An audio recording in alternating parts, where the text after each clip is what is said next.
थी स्टूडेंट्स को दिए थे वो पूरी तरह से उन्होंने एग्री किया कि बच्चों के अंदर डिससेटिस्फैक्शन लेके आया और कहीं ना कहीं ये गलत था। तो काफ़ी लंबे समय से हम लोग ये लड़ाई लड़ रहे थे कि पहली बार ग्रेस नंबर क्यों ले आए, पहले क्यों नहीं आए। तो उन्होंने खुद एग्री कर लिया कि ग्रेस नंबर का कॉन्सेप्ट नहीं चलेगा।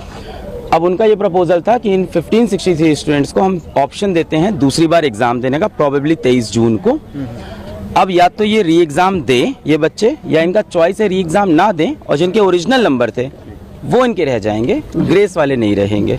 बट अभी भी दो मुद्दे इसके अंदर ओपन रह गए। पहला, वो बच्चे जो माननीय हाईकोर्ट नहीं पहुंच पाए थे कि उनका समय का नुकसान हुआ है, उनको तो यहाँ पे कोई ऑप्शन नहीं मिला। सिर्फ उन्हीं बच्चों को री नीट का एग्जाम मिल गया दूसरी बार जो माननीय हाईकोर्ट पहुंचे थे, जिनका समय का नुकसान है, जिनको ग्रेस नंबर। तो बाकी लोग के लिए कोई विंडो नहीं खुली है। तो यहाँ पे एक चीज़ है जो फेयर नहीं लग रही है।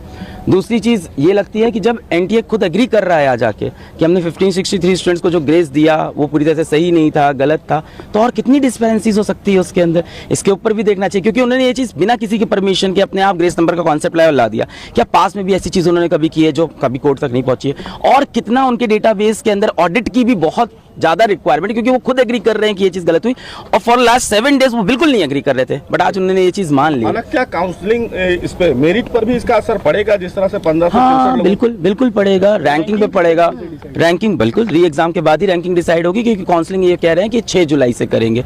तो ये कह रहे हैं कि जब 23 जून वाला पेपर हो जाएगा जल्द से जल्द उसके रिजल्ट निकाल देंगे और उसके बाद फिर से सबकी रैंक शफल होगी, बनेगा। पर हमारा मुद्दा अभी भी ये कि बहुत से बच्चे अपने समय का नुकसान रिपोर्ट नहीं कर पाए। इसके साथ साथ जो पेपर लीक का केस था उसमें माननीय सुप्रीम कोर्ट ने ये कहा कि वो केस बिल्कुल खुला हुआ है, उसकी अगली सुनवाई होगी।